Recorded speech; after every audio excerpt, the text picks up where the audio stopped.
E é isso, e nós vamos começar então a nossa live falando sobre a doutrina da Trindade, com o título Trindade, uma doutrina bíblica.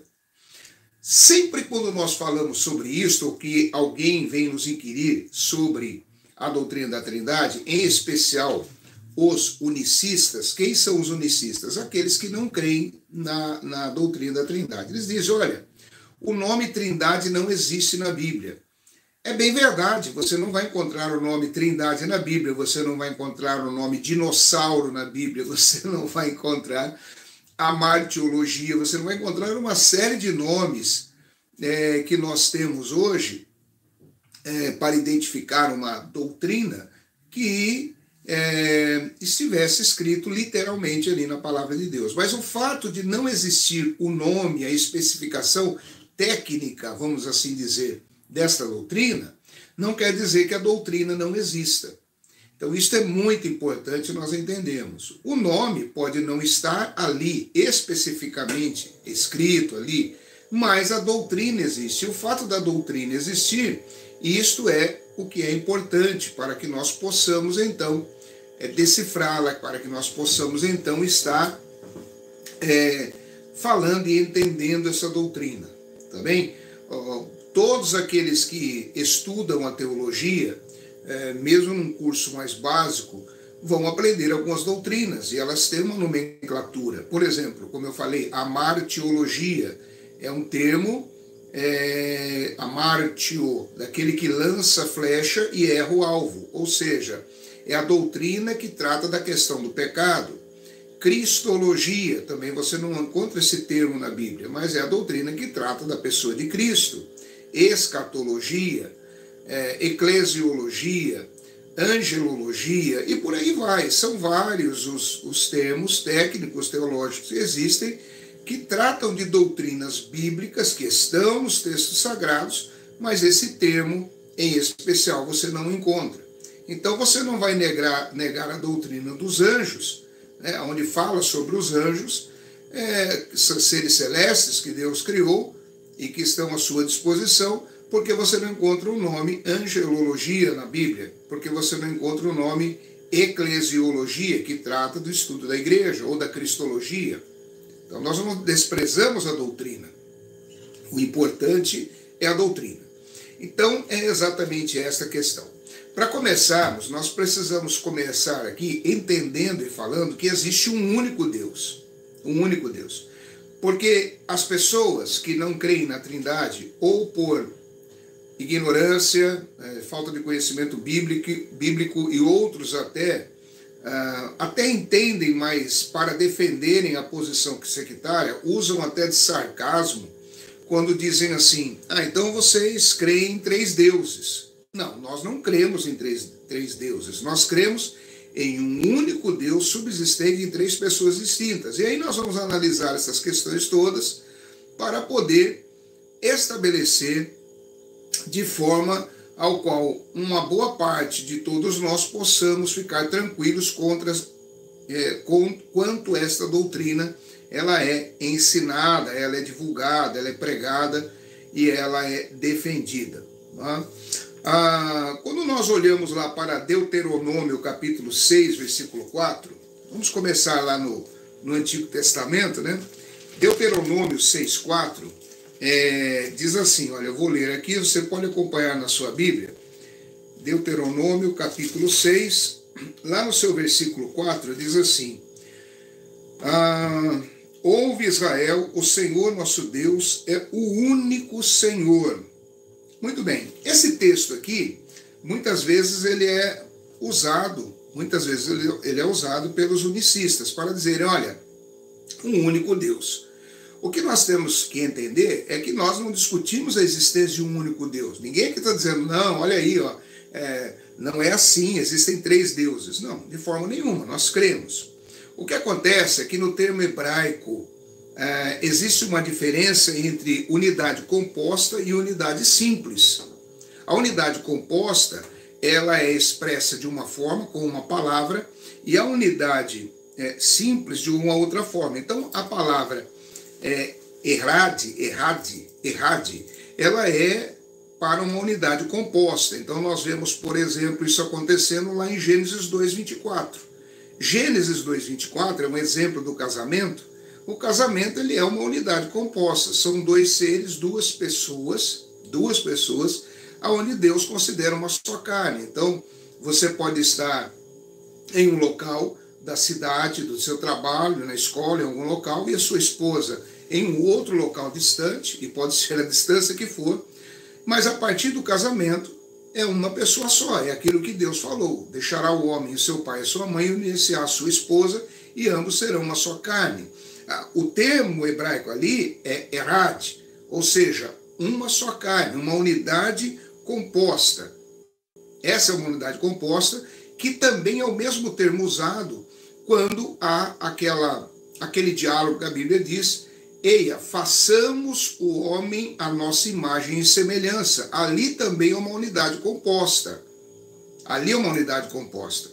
Quando se trata de uma única unidade, Irad, aí tem a palavra, uma expressão na letra I, Irad. Aí sim está se falando de uma unidade única, não de uma unidade composta. Então, esse diferencial é que tem que se entender. Por quê? Porque nós não estamos defendendo a existência de três deuses. Nós concordamos, e obviamente não discordamos da Bíblia, naquilo que está escrito em Deuteronômio 6:4.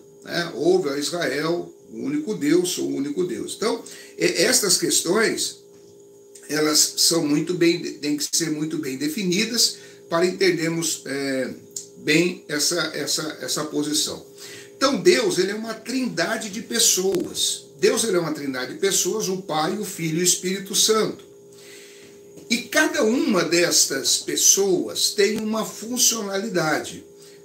Eu não vou defender aqui aquela doutrina da subordinação ou a insubordinação, que existe uma doutrina aí que fala a respeito disso, existem algumas celeumas, mas nós entendemos que existe uma funcionalidade na Trindade. Esta funcionalidade, ou seja, a função de um ente, de um outro e de um outro, são diferentes. Então, estas funções, elas acabam trazendo uma certa hierarquia a partir de algum momento da eternidade. Qual o momento? O momento em que é estabelecida a função de cada um.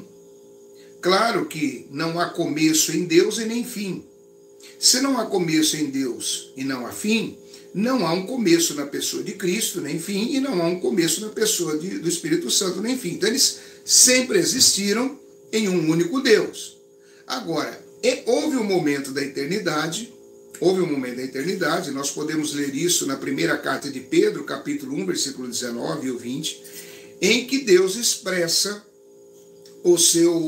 a sua soberania, em que o Cordeiro seria morto por amor de vós. O sangue do Cordeiro é derramado antes da fundação do mundo.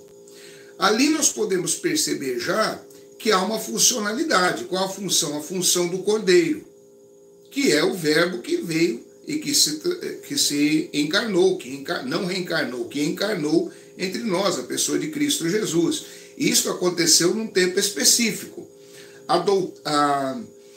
A soberania de Deus, o ato decretivo de Deus a respeito da morte de Jesus, ele acontece no momento da eternidade, antes do haja luz, antes que todas as coisas existissem, né? Então, às vezes uma confusão que é feita é de que Deus estabelece o plano soteriológico a partir da queda. Não, o plano soteriológico ele existe antes da queda, ele foi determinado, foi decretado, foi estabelecido por Deus antes da queda, antes do haja luz, antes que tudo houvesse.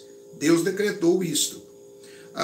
Em Gálatas capítulo 4, versículo 4, a Bíblia fala do nascimento então de Jesus, ou seja, o plano de Deus aqui, ele vem à tona como o nascimento de Cristo, para que o sangue fosse derramado no cumprimento desse ato decretivo de Deus na eternidade. Então, Gálatas capítulo 4, versículo 4, diz assim, olha: vindo, porém, a plenitude do tempo, Deus enviou seu Filho, nascido de mulher, nascido sob a lei, para uma função, qual seja, para resgatar os que estavam sob a lei, a fim de que recebêssemos a adoção de filhos.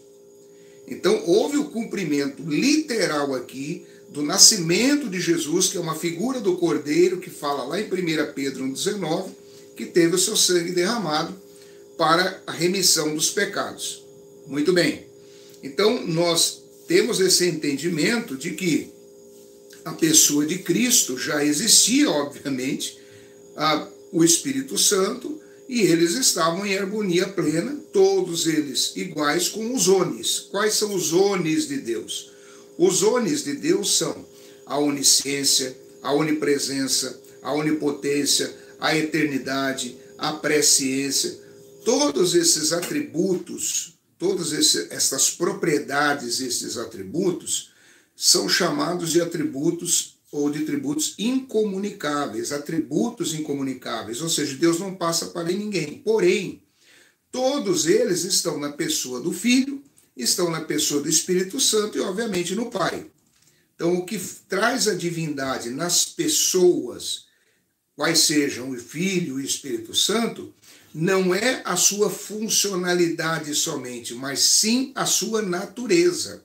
A natureza de Jesus é divina e a natureza do Espírito Santo é divina porque tem os atributos incomunicáveis do Pai. Nenhum outro ser tem. Os apóstolos não tinham, os profetas não tinham, Abraão não tinha, Jacó, Isaac, nenhum deles, nenhum ser humano, os anjos não têm os atributos incomunicáveis do Pai. Quais são as pessoas que têm esses atributos? O Pai, obviamente, o Filho e o Espírito Santo. Então, são três seres que têm os atributos divinos, se manifestando especificamente em funções distintas, porém sendo um único Deus.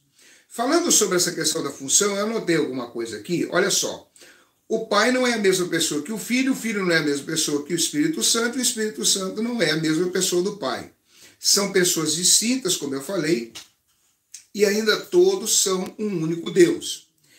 Eles estão em perfeita harmonia, consistindo de uma única substância, e são coeternos, coiguais e copoderosos, como nós explicamos. Vou dar um exemplo assim. Existe aparentemente uma separação de algumas funções. Então, é aquilo que eu estou explicando. As funções, elas são diferentes. Se nós pegarmos, por exemplo, o Pai, lá em Efésios nós vemos o que acontece ali. A pessoa do Pai está escolhendo quem ele vai salvar. É uma determinação de Deus. Vamos ver aqui. Efésios, capítulo 1, no seu versículo de número 4. Eu vou ler aqui o versículo 3 também por uma questão de contexto. Eu vou ler aqui o versículo também 3. Então, Efésios 1, 3 e 4. Diz assim: Bendito Deus e Pai de nosso Senhor Jesus Cristo. Aqui já houve uma separação, veja bem, de pessoas, que nos tem abençoado com toda sorte de bênção espiritual nas regiões celestiais em Cristo. Aí o versículo 4 diz assim: Assim como nos escolheu nele antes da fundação do mundo, para sermos santos, repreensíveis perante ele e em amor. Ou seja, qual é o sujeito nesse versículo, nesta narrativa, que escolheu? Quando nós olhamos para o contexto, como eu li o versículo 3, é o Pai. Então o Pai, nesta unidade composta das três pessoas, ele foi o agente que escolheu. Ele escolheu pelo seu beneplácito. Se nós continuarmos lendo o texto aqui, diz assim, olha, para louvor, concedeu gratuitamente no amado, no qual temos redenção pelo seu sangue, remissão dos pecados, que Deus derramou abundantemente sobre toda sabedoria e prudência, dando-nos o ministério da sua vontade, segundo o seu beneplácito. Ou seja, uma vontade que é uma vontade divina que nós humanamente não explicamos. Nós não explicamos, não temos como explicar. Mas o agente aqui que escolhe é Deus, é o Pai que escolheu. Muito bem, quando nós olhamos agora para o versículo 7 da mesma carta aos Efésios, no capítulo 1 ainda, o versículo 7, nós vemos aqui que o Filho é que redime. Então o Pai escolhe, mas quem é que vai redimir? É o Pai que vai redimir? Não, é o Filho. Olha o versículo 7. Diz assim o versículo 7. No qual temos a redenção pelo seu sangue, a remissão dos pecados, segundo a riqueza da sua graça. Ora, Deus é espírito. Um espírito não tem sangue. Há necessidade do sangue ser derramado. Consegue fazer o link agora com 1 Pedro 1,19, onde diz que o sangue desse cordeiro foi conhecido antes da fundação do mundo? E aí você faz o link com Gálatas 4,4, que diz que, vindo a plenitude dos tempos, Deus mandou seu filho nascido de mulher. Está aqui. Harmonicamente, o texto mostra, então, que nós temos, no qual temos a redenção pelo seu sangue. O Espírito não tem sangue. O sangue foi o sangue de Jesus, o seu filho, que encarnou. Não é? Ele encarnou, e nessa encarnação ele herdou de Maria a fisiologia e a biologia, ou a estrutura humana. Então ele tinha um corpo humano, e ali ele assume 100% uma natureza humana, e também mantém a sua natureza divina 100%. Por isso, Jesus ele não conheceu o pecado. Porque se Maria tem Jesus através de um relacionamento natural com José, o traducionismo, que é uma doutrina também, mostra que nós herdamos o pecado lá do Éden, porque há uma contaminação desse pecado na reprodução humana natural. O único ser que não passou por esse processo de reprodução natural foi Jesus. Então Jesus não passou pelo processo do traducionismo. Por quê? Porque em Maria, Jesus foi concebido pelo poder do Espírito Santo. Então não houve a transmissão do pecado, chamado aí até de pecado original. Não houve isso. Jesus, ele é isento do pecado. Com o derramar do seu sangue, nós obtivemos o quê? A redenção. Então a segunda pessoa da Trindade, a primeira determina quem vai ser salvo e a segunda vem fazer a remissão, que é a pessoa de Cristo. A terceira pessoa, ela sela esse processo todo, que é o Espírito Santo. E aí nós lemos isso também em Efésios capítulo 1, versículo 13. Efésios capítulo 1, versículo 13, diz assim, olha: em quem também vós, depois que ouvistes a palavra da verdade, o evangelho da vossa salvação, tendo nele também crido, fostes selados com o Espírito da promessa. Então aqui nós temos uma terceira pessoa, uma terceira função, que é o selo, é a outorga do Espírito Santo, ou seja, o fechamento do plano divino, soteriológico, da salvação, os decretos divinos que aconteceram lá antes da fundação do mundo, ele vem a cabo através das pessoas específicas nessa trindade. O Pai escolhe, o Filho redime e o Espírito Santo faz então o selamento de todo esse processo. E aí, então, nós entendemos tranquilamente essa questão toda da organização dessa doutrina, que é a doutrina da Trindade, a qual nós, então, temos essa possibilidade de estarmos firmados nessa fé. Tem mais algumas coisas importantes. Lá em João, no capítulo de número 8, 17, Jesus ele vem falando algo interessante. Deixa eu ver aqui que tem um pessoal conosco aqui. Só um minutinho, vamos ver quem que está conosco aqui participando. O Bernardes, ele diz assim, o texto coroa da Trindade é 1 João 5, 7, 8. Sim, nós até não falar ele. A Trindade também está em Mateus 28, 19, sim, onde ele manda batizar em nome do Pai, do Filho e do Espírito Santo. 2 Coríntios 13, 14 e Efésios 4, 4, 6. Muito bem, Bernardes, Deus te abençoe sua vida. São textos que até nós separamos aqui, que são importantes. Deus abençoe a sua vida. Se você tiver alguma opinião, você também pode colocar aqui para acompanhar aqui a live. Em João 17, nós vemos algumas questões aqui que são importantes assim. Olha, vamos lá para o texto de João, Evangelho de João, no capítulo de número 8, versículo 17, está escrito assim, olha. Também na vossa lei, Jesus falando, aqui é Jesus que está falando, ok? Jesus está falando. Também na vossa lei está escrito que o testemunho de duas pessoas é verdadeiro. E aí ele diz assim, eu testifico de mim mesmo, e o Pai que me enviou também testifica de mim. Ora, na lei há necessidade de duas pessoas para que haja o testemunho. Então não precisa ser 3 ou 4, mas também uma não é válido. E Jesus aqui em 8,17, ele está trazendo declaradamente que existem duas pessoas. Ele diz assim, olha, também na vossa lei está escrito que o testemunho de duas pessoas é verdadeiro. Aí ele vem e completa dizendo assim, olha, eu testifico de mim mesmo, e o Pai que me enviou também testifica de mim. Ou seja, está mais do que comprovado que existem duas pessoas distintas aqui. O que as pessoas fazem confusão, os unicistas fazem, é aquilo que eu sempre digo, é não entender que a funcionalidade requer uma hierarquia. Porém, essa hierarquia, ela está no plano quando Jesus ele encarna para realizar o processo redentivo. Mas não existe uma diferença no plano divino, lá no céu onde Jesus está hoje, que um é maior que o outro. Claro que eles são iguais, são pessoas que estão na divindade de igual poder, coexistente, poderosos, da mesma forma. Né? Toda a plenitude da divindade estava em Cristo. Jesus tem todos os atributos. Agora, nesse quesito redentivo, houve uma descida, tanto é que ele diz que a glória que ele tinha com o Pai, ela não é a mesma que ele está tendo aqui na Terra no momento em que ele está exercendo seu ministério aqui. Isso não quer dizer que ele deixou de ser Deus. É mais ou menos, sem querer cometer uma heresia aqui, você ter um cartão de crédito de alto valor e você ter o poder de você ter esse crédito no cartão, você pode usá-lo a hora que quiser, mas você tem um propósito de alguma coisa e você não vai usá-lo. Você até pode, mas não vai usá-lo. Mas o poder está ali no cartão, o poder financeiro está ali. Então é exatamente isto. Claro que Jesus, como alguém fala assim, mas Jesus não sabia o dia da sua volta, nem os anjos, somente o Pai. Será que hoje ele sabe? Claro que sabe.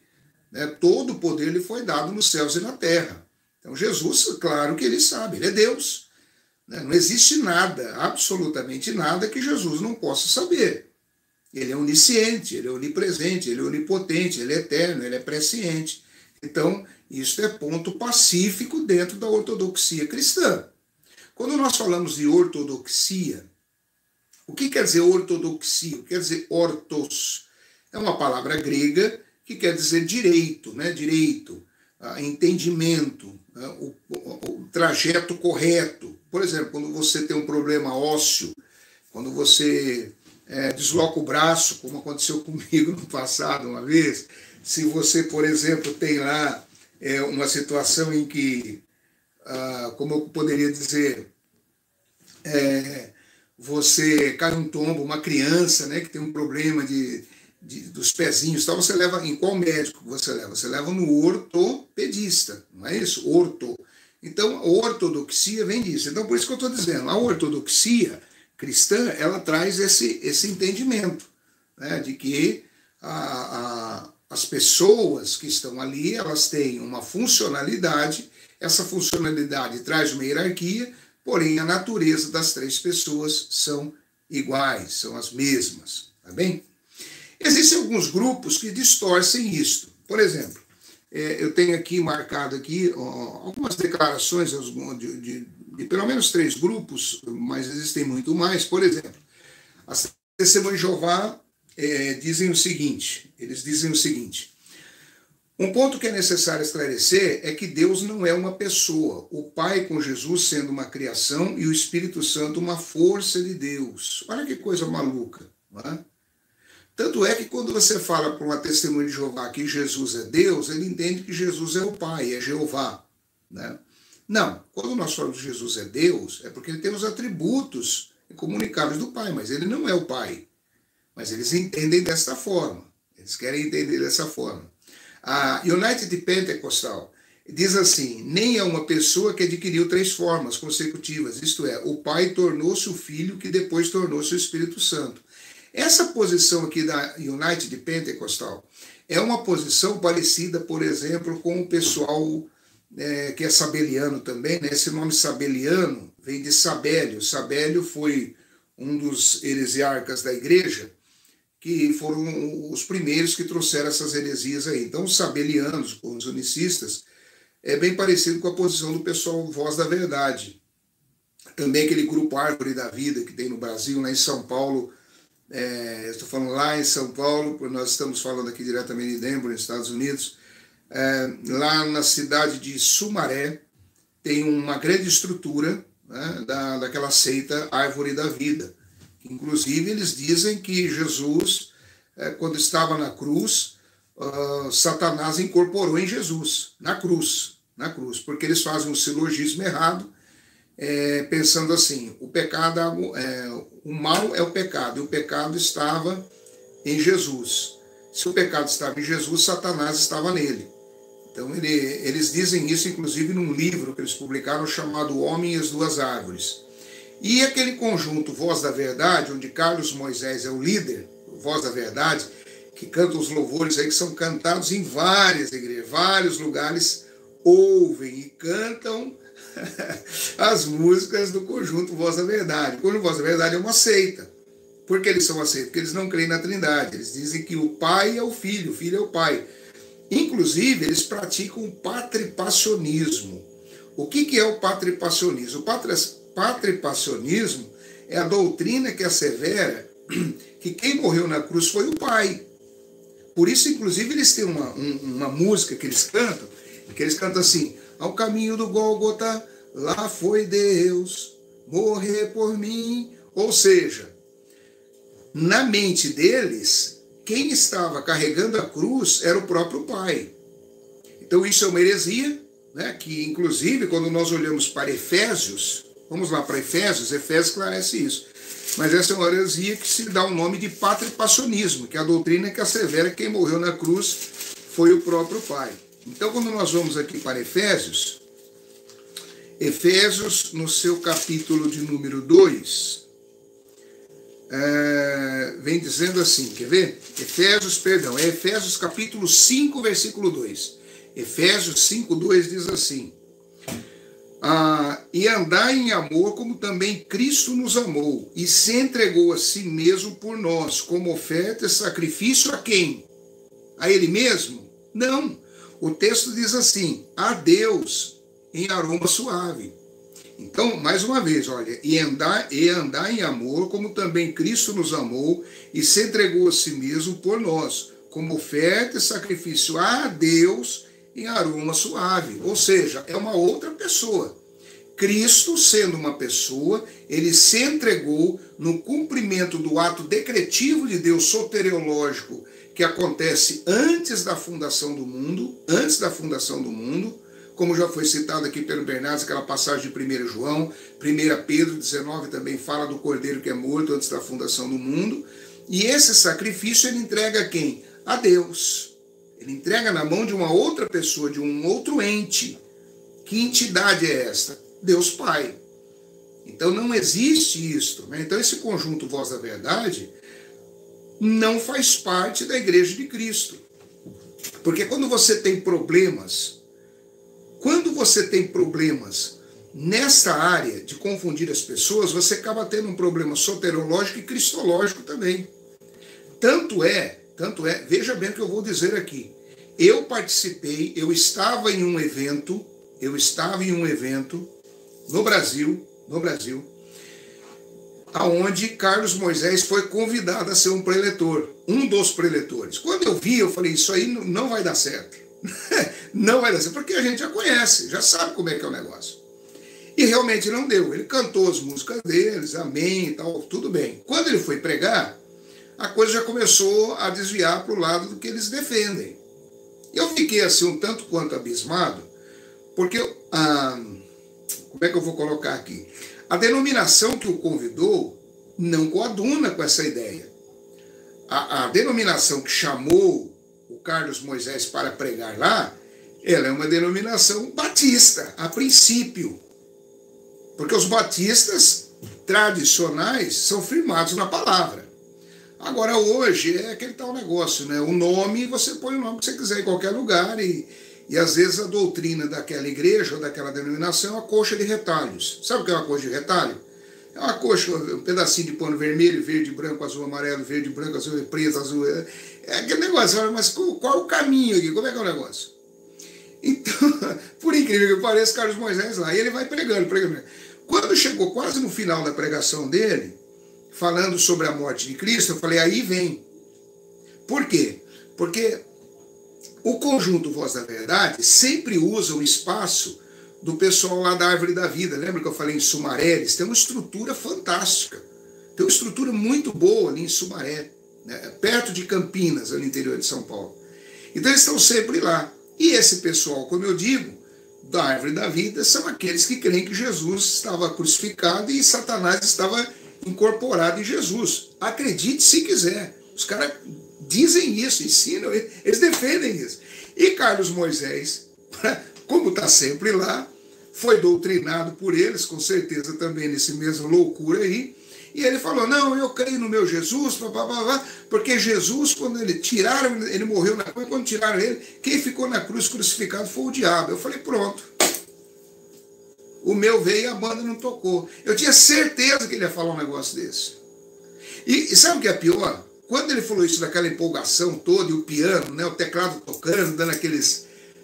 O povo, glória a Deus, batendo palma. Eu falei, rapaz, o que eu estou fazendo aqui? O que é que eu estou fazendo aqui? Aí depois eu pensei, não, eu estou aqui para testificar isto.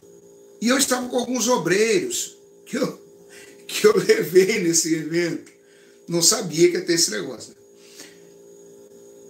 Chamei os obreiros e falei, pessoal, ó, o negócio que é assim, é cessado, tá? Deleta isso em nome de Jesus. Deleta. Mas para vocês terem uma ideia de como que as coisas são. Então, se você não tem um filtro, se você não... Isso é muito complicado. Então, esse grupo religioso aqui, o United Pentecostal, eles creem, nem é uma pessoa que adquiriu 3 formas consecutivas, isto é, o Pai tornou-se o Filho, que depois tornou-se o Espírito Santo. Ou seja, para eles é uma coisa só.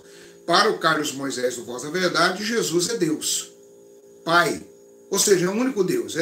Pronto, não existe as pessoas separadas. Né? Então, você cai num problema soteriológico também e cristológico. Tanto é que Carlos Moisés acredita que Jesus ressuscitou num outro corpo. Não, a ressurreição dos crentes será como a de Jesus, no mesmo corpo. Jesus não reencarnou, Jesus não ressuscitou num corpo. Se ele tivesse ressuscitado num outro corpo, é reencarnação. Reencarnação é isso, a pessoa morre e nasce num outro corpo. Não, segundo Coríntios 15, 5, isto que é corruptível se tornar incorruptibilidade. Então vai ser o mesmo corpo, nós vamos ter o mesmo corpo, porém um corpo glorificado, que é o corpo de Jesus. Mas ele não veio num outro corpo. Quem pensa isso são os espíritas. Então Carlos Moisés, o pessoal do Voz da Verdade, também tem esse pensamento. Os mormons dizem o seguinte, nem é a trindade uma associação de 3 deuses separados.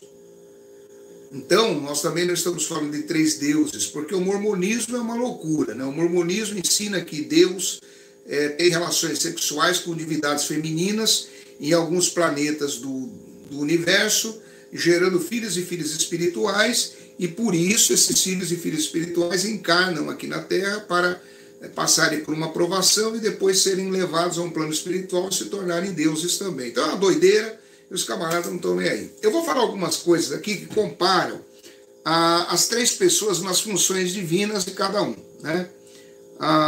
Nós não discutimos, o primeiro passo que nós estabelecemos é que existe apenas um Deus, como nós já falamos, um Deus. Mas olha só, vamos falar algumas questões aqui. Por exemplo, quem é chamado de Deus na Bíblia? O Pai. Filipenses 1:2. Então, se nós formos lá para Filipenses, e aqui nós vamos ter que ter um pouquinho de passagem bíblica aqui, mas Filipenses capítulo 1, versículo 2, diz assim, olha, graça e paz a vós outros da parte de Deus, nosso Pai, e do Senhor Jesus Cristo. Então, há uma separação de pessoas e está sendo chamado de Deus aqui o Pai. Olha como ele diz, graça e paz a vós outros da parte de Deus. Está sendo chamado de Deus, o Pai, naturalmente. Quando nós vamos lá para o texto de João, capítulo 1, versículo 1, eu nem vou precisar abrir aqui o texto, João, capítulo 1, versículo 1, ali Jesus é chamado de Deus. Como está escrito em João, capítulo 1, versículo 1? No princípio era o verbo, e o verbo estava com Deus, e o verbo era Deus. Só que quando você lê esse texto, quando você lê João, capítulo 1, versículo 1, você tem que separar as pessoas, porque separando as pessoas, você consegue identificar a pessoa do Filho e a pessoa do Pai. Então, no princípio era o verbo. Quem é o verbo? Jesus. E o verbo estava com Deus. Quem é esse Deus? Pai. E o verbo, Jesus, era Deus. Ok? Então, houve uma separação, e é sempre importante que você separe as pessoas quando estiver citando João, capítulo 1, versículo 1. Porque se você fala o texto e não faz essa especificação das pessoas, você corre o risco do unicista querer questionar você. Então, e é interessante que esse texto, na tradução do Novo Mundo das Testemunhas de Jeová, ele está depondo contra eles mesmos, porque Isaías 43:10 é o texto que eles usam para dizerem que são testemunhas de Jeová. E lá Isaías 43:10 diz, eu sou o único Deus, fora de mim não há nenhum outro Deus, tal, escrito em minúsculo. Então, e lá eles escrevem, no princípio era um Deus, no princípio era a palavra estava com Deus, e a palavra era um Deus. No princípio era a palavra estava com Deus. Aí eles escrevem em letra maiúscula, Deus, o Pai, Jeová. E a palavra era um Deus, aí eles escrevem em minúsculo. Ou seja, eles estão, na própria tradução do Novo Mundo, que é a Bíblia que eles usam, aceitando, né, a ideia, aceitando definitivamente que existe um Deus menor. E aí eles não conseguem harmonizar com o texto, que é o texto básico, que os identifica como testemunho de Jeová, que é Isaías 43:10. Bem, Atos dos Apóstolos, capítulo 5, é um texto fantástico que mostra a divindade do Espírito Santo. Ele é chamado de Deus. Atos capítulo 5 é aquele texto conhecido de Ananias e Safira. Atos capítulo 5, ali no versículo 3 e 4, diz assim, então disse Pedro a Ananias, por que encheu Satanás teu coração para que mentisse ao Espírito Santo, reservando parte do valor do campo, conservando porventura não seria teu, e vendido não estava em teu poder, como pois assentaste no teu coração esse desígnio? Aí, olha o que diz aqui o apóstolo Pedro, não mentisses aos homens, mas a Deus. Ora, se ele identificou ali, no contexto aqui do texto, que o Espírito Santo foi o alvo da mentira, e aí ele diz assim, vocês não mentiram para o homem, vocês mentiram para Deus. Então é um texto clássico que mostra a divindade do Espírito Santo e personalidade. Mostra duas coisas aqui. Mostra a personalidade e a divindade. Né? Por quê? Por que personalidade? Porque você não mente para um animal. Você não mente para a lâmpada, como eles dizem que o Espírito Santo de Deus é uma força ativa. Você não mente para a energia. O poder da mentira de afetar a moral é só a moral de uma pessoa. O conceito de moral, de ética, quem tem são pessoas. Os animais não têm conceito moral ou ético. Eles têm um conhecimento cognitivo relacionado à sua raça, à sua espécie, mas não o poder moral e cognitivo, ético, que o ser humano tem. Obviamente. Por exemplo, mesmo o homem ímpio, sem Deus, sem conhecer, ele tem uma necessidade de se relacionar com uma divindade. Os animais não têm isso. E por quê? Porque a própria Bíblia diz que Deus colocou no coração do homem a eternidade.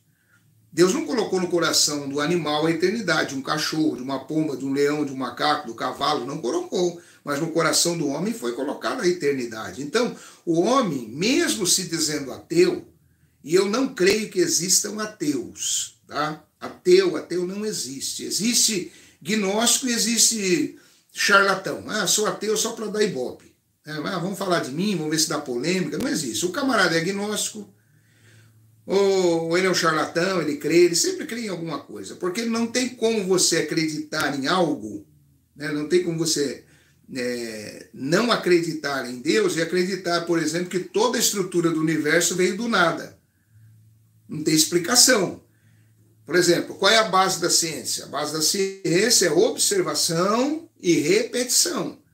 Tá, então, todo o universo veio à tona da explosão de algo que estava condensado num elemento do tamanho da cabeça de um alfinete. Pô, surgiu o universo. Tá, quem colocou aquela cabeça de alfinete ali com toda a energia do universo? Da onde veio isso?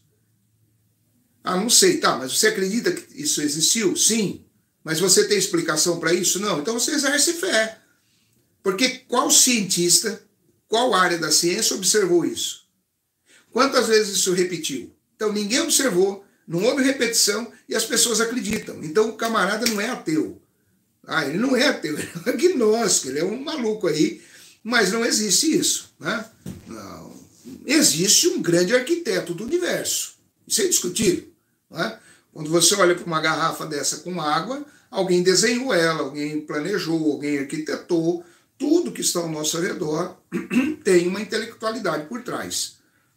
Então, é simples de entender isso. Bem, a Bíblia, por exemplo, fala que na Trindade, falando a respeito da onipresença de Deus. 1 Reis, capítulo 8, versículo 27.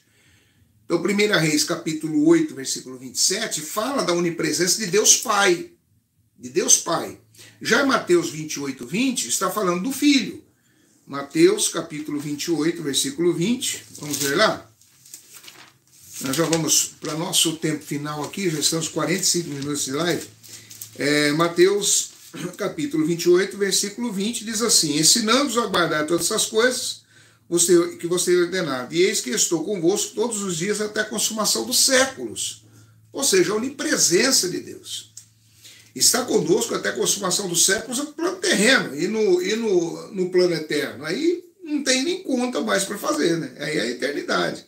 O Salmo 139, que fala é o salmo chamado Salmo da Mulher Grávida, né? Vamos assim dizer, ele também fala dessa onipresença do Espírito Santo. Tá? Então vamos lá, o Salmo 139, vamos ler aqui os versículos de 7 a 10. Esse Salmo 139 é muito interessante. Olha aqui, ó. Salmo de número 139, versículo 7 diz assim: para onde me ausentarei do teu espírito? Ele está falando, não, para onde me ausentarei de Jesus, da pessoa do teu filho? Para onde me ausentarei da tua pessoa, o Pai? Ele diz assim, o salmista começa dizendo: para onde eu me ausentarei do teu espírito, para onde fugirei da tua face? Está se relacionando ao Espírito Santo. E aí vem dizendo: eu subo aos céus, lá estás. Se faço minha cama no mais profundo abismo, lá estás também. Se tomo as asas da alvorada e me detenho nos confins dos mares, ainda lá me haverá de guiar a tua mão, e a tua destra me susterá. Versículo 10, ainda lá me haverá de guiar a tua mão, e a tua destra me susterá. E aí ele vai dizendo mais algumas outras frases aqui. Então, são vários os textos, é porque nós não temos um tempo tão grande, mas são vários os textos que mostram, por exemplo, a onipotência do Pai, que está lá em 1 João 3,20, fala, né? Vamos ler lá? 1 João, capítulo 3, versículo 20. Primeira carta de João evangelista, né? Podemos confundir aí, porque eu acho interessante, um dia vendo um programa do pessoal da Seichonoye. Seichonoye, ela não é uma religião ortodoxa, que ela tenha um cânon sagrado, mas ela tem lá os seus livros de regra de fé e tal, mas ela é uma extensão, vamos dizer assim, das seitas orientais, né? Então, eles estavam falando sobre João e eu percebi na pregação lá do nosso amigo Arigato, lá o japonês estava na frente, que ele estava fazendo uma confusão entre João Evangelista e o João Batista. Eu falei, rapaz, olha o que ele está falando aí. Ele estava trazendo um texto misturando as pessoas de João Batista com João Evangelista. Ou seja, a Seichonoye, como alguns outros grupos sectários, o grande problema da seita é o seguinte: eles querem se passar por cristãos, mas eles não conseguem obedecer a Bíblia. Primeiro, eles não entendem, não obedecem, estão cegos espiritualmente. É uma vergonha. Mas vamos lá. João, como nós havíamos falado, a onipotência. 1 João 3,20. Primeira carta de João, capítulo 3, versículo 20, diz assim: pois, se o nosso coração nos acusar, certamente Deus é maior do que o nosso coração e conhece todas as coisas. Olha, aqui está falando de quem? Deus, o Pai. Está falando do Pai. João 16:30, agora lá em João, Evangelho de João, voltando um pouquinho, Evangelho de João, capítulo 16, no versículo 30, também é um texto, vamos dizer assim, conhecido, né? João, capítulo 16, no seu versículo 30, está escrito assim, olha só. Agora vemos que sabe todas as coisas e não precisas de que alguém te pergunte. Por isso cremos que de fato vieste de Deus. Conhece todas as coisas, a onipresença do Senhor, né? Aquilo que Jesus estava falando era uma mostra para aqueles que estavam ao seu redor de que ele tinha essa onipotência, né? Saber tudo e poder fazer todas as coisas. Primeira carta aos Coríntios, agora falando do Espírito Santo, vamos rapidinho ali. Primeira carta aos Coríntios, no capítulo 2, versículo 10. 1 Coríntios, capítulo 2, no seu versículo 10, diz assim, versículos 10 e 11. Está escrito: mas Deus nos revelou pelo Espírito, porque o Espírito, e está em maiúsculo aqui, obviamente está falando do Espírito Santo, porque o Espírito a todas as coisas prescruta, até mesmo as profundezas de Deus. Porque qual dos homens sabe as coisas do homem, senão o seu próprio espírito? Agora falando do espírito do homem, em minúsculo. Que nele está, assim também as coisas de Deus, ninguém as conhece, senão o Espírito de Deus. Então também aqui é uma amostra. A questão é a seguinte, meus irmãos. O Espírito Santo, ele é uma pessoa porque ele tem volição, ele tem vontade, ele tem desejo, ele decide, ele se entristece. Então, todas essas coisas mostram a parte volitiva do Espírito Santo. A doutrina da Trindade é uma doutrina bíblica. É uma doutrina que mostra a existência dessas três pessoas subsistindo em um único Deus. Em um único Deus. E a diferença está exatamente nisto, em que existe uma funcionalidade nas pessoas, a funcionalidade. E esta funcionalidade traz, então, podemos dizer, uma hierarquia, mas essa hierarquia, ela é suplantada pela natureza de cada uma das pessoas. E essas pessoas têm a mesma natureza. Não é porque a função de cada uma delas é diferente que elas têm diferenças de posições. Não. A posição é a mesma, do Pai, do Filho e do Espírito Santo, juntos sendo uma única pessoa, uma unidade composta. Amém? Deixa eu ver se tem mais alguém aqui para comentar algo. Mailton está dizendo: pastor, só uma pergunta. Tem um assembleiano e ele falou para mim que a alma é o sangue da pessoa. Os adeptos da seita do Reverendo Moon acreditam no livro Princípio Divino. É verdade. Olha, essa questão de dizer que a alma é o sangue da pessoa é o mesmo princípio herético que existe nas testemunhas de Jeová. As testemunhas de Jeová, por que eles são aniquilacionistas? As testemunhas de Jeová são aniquilacionistas, são diferentes dos adventistas. Os adventistas dizem o seguinte: a pessoa morreu? Morreu. Ela entra em sono profundo. Ela entra num estado de latência em que ele não tem mais conhecimento de nada. O problema do adventista é o seguinte: a pessoa morreu, passou 1, 2, 10, 100, 200, 300 anos, não existe mais nada do corpo da pessoa. A alma está onde? Está lá na sepultura. Tá, e se ele morreu num lugar onde não houve um funeral, ele não foi enterrado ali e tal, e o cemitério não... Se bem que esses cemitérios aí já deixaram de ser cemitério, já construíram até coisa em cima, mas vamos lá. Morreu num lugar aí desconhecido, ou lá no mar e tal. A alma está onde? Está lá no fundo do mar? Aonde que a alma está dormindo? Isso que eu não consigo que os adventistas respondam. Já as testemunhas de Jeová têm um outro posicionamento. Nessa heresia aí de sono da alma e aniquilação, as testemunhas de Jeová têm uma vantagem aí. Por quê? Porque se eles dizem que são aniquilados, acabou esse problema daí onde a alma está. Por quê? Porque para eles a alma é o sangue. A pessoa morreu, o sangue acabou-se, caiu no chão da terra, caiu no chão, na terra e acabou.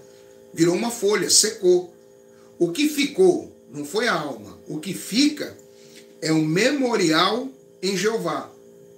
Então, é como se fosse um pendrive em que é colocado na mente de Jeová com todas as informações de cada um dos testemunhos de Jeová que vão morrendo.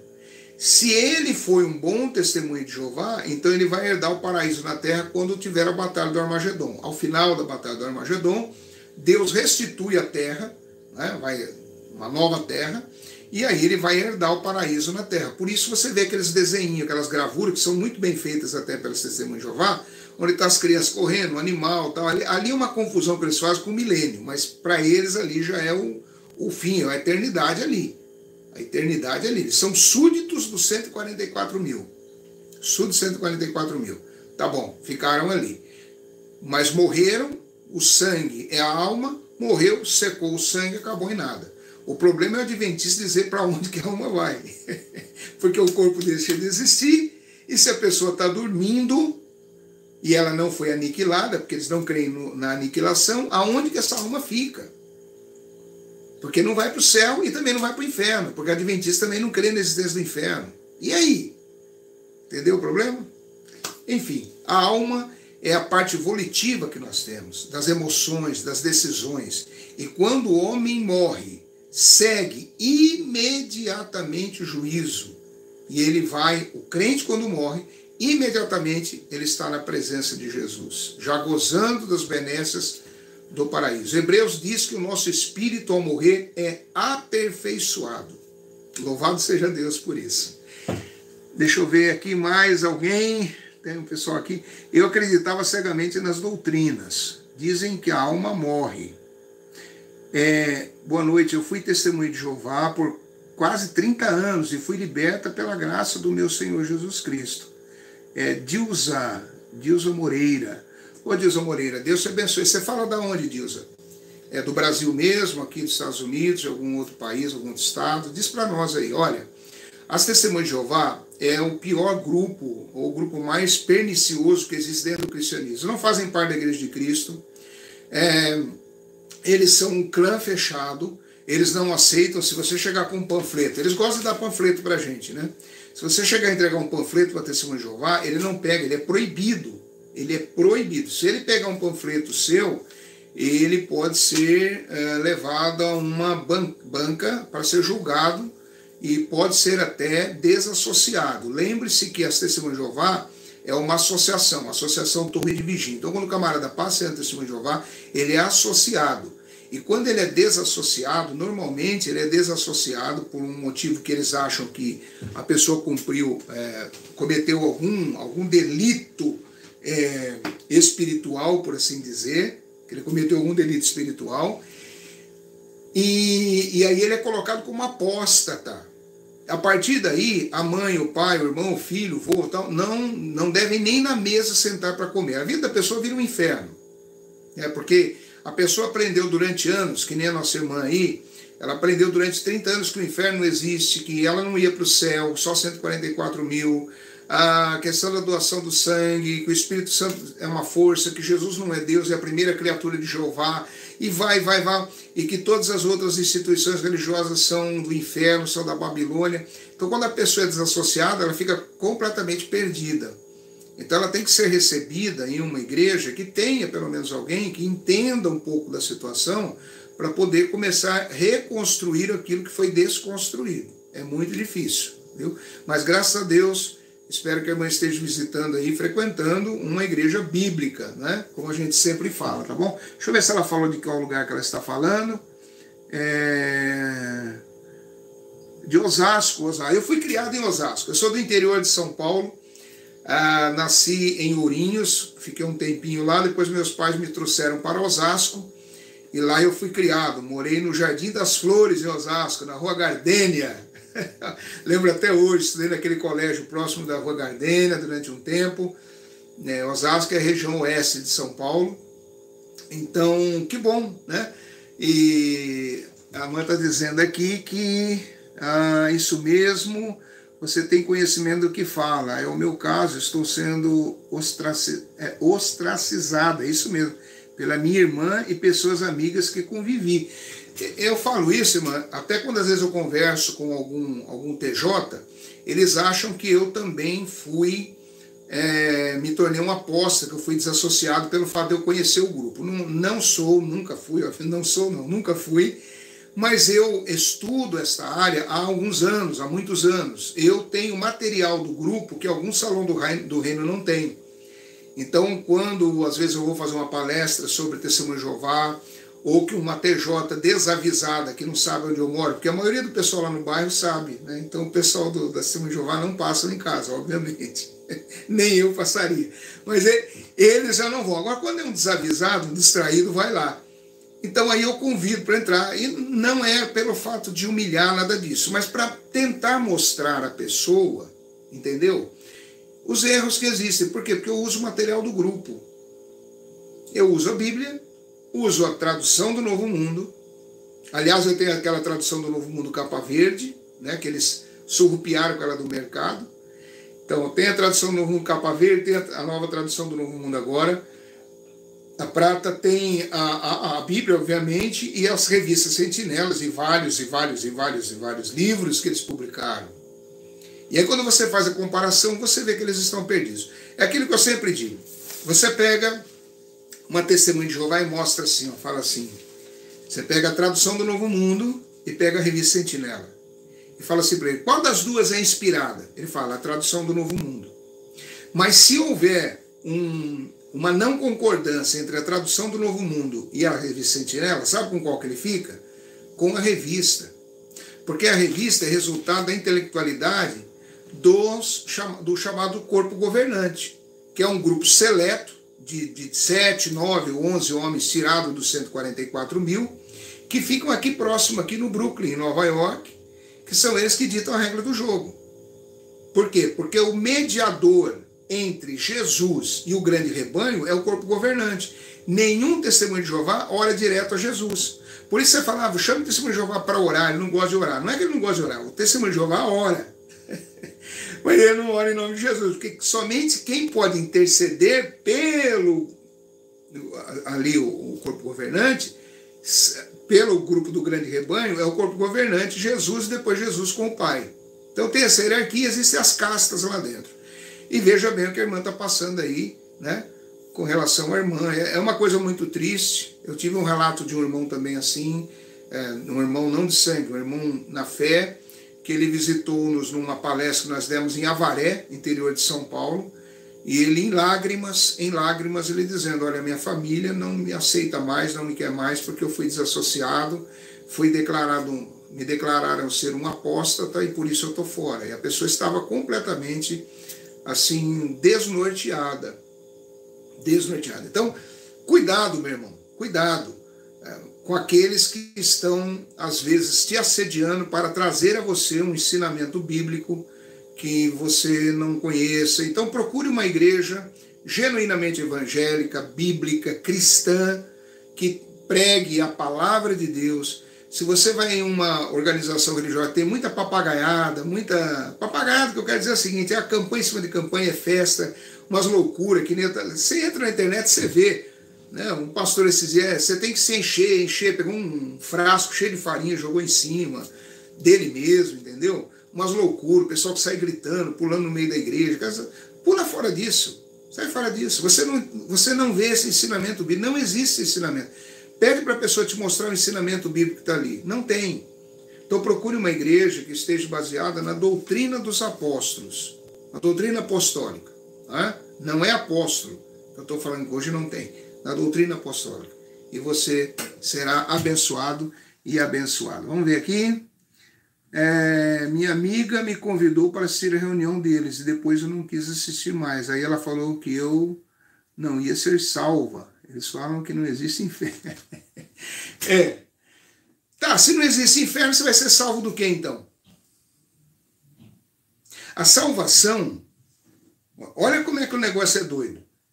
A salvação é porque você está perdido. Perdido em que sentido? Se não tem inferno, qual é o sentido de você se preocupar com a eternidade?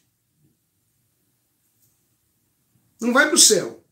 Inferno não existe. Para que você vai se preocupar com a eternidade? Morreu, acabou. Se acabou, acabou, não tem problema nenhum. Você vê como é que é incoerente isso aí? Ah, eu estou com medo de não ser salvo. Mas não existe inferno. Tá, se não existe inferno e você não vai ser salvo, qual é o prejuízo que existe aí? Qual é a preocupação? Vai acabar em nada? Vai ser como uma folha que cai da árvore, cai no chão, secou, acabou-se. Entendeu? Então, é isso que tem que prestar atenção. Tá bem? Não existe isso aí. Jesus falou mais do inferno do que do céu. O inferno é real. O diabo, o que ele quer é que as pessoas pensem que ele não existe, que o inferno não existe, e aquela famosa frase, não tem nada a ver. Cuidado com isso. Meus queridos, Deus abençoe a vida de cada um dos irmãos. Muito obrigado por estar participando. Dê o seu like, se inscreva no canal, compartilhe. Também nos ajude nesse canal. Deixa eu falar uma coisa aqui. Eu quero ser bem entendido. Nós temos o desejo de montarmos um estúdio, uma coisa mais estruturada, vamos assim dizer, para o nosso trabalho, para a área ministerial. E eu queria dizer, se você é simpatizante do nosso canal, se você é simpatizante do nosso trabalho, você pode nos ajudar com isso.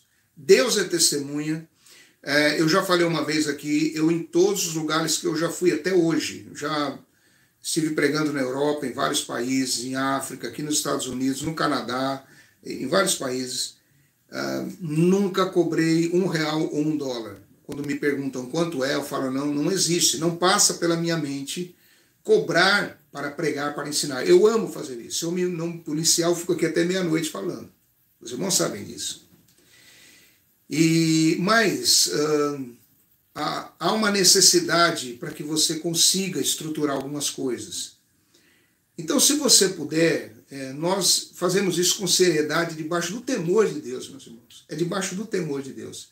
Se você puder ajudar o nosso ministério para que nós consigamos montar esse estúdio, fazer o que nós precisamos fazer, se Deus tocar o seu coração, você pode estar nos ajudando, tá bem? Eu vou passar aqui o nosso Pix e você possa fazer isso. Não estou pedindo, não vá falar assim, está pedindo dinheiro pelo dinheiro, não é isso. Deus sabe de tudo. Pode ser que tenha alguém que fale? Pode ser. E aí eu estou livre desse sangue. Eu não estou fazendo isso com outra intenção.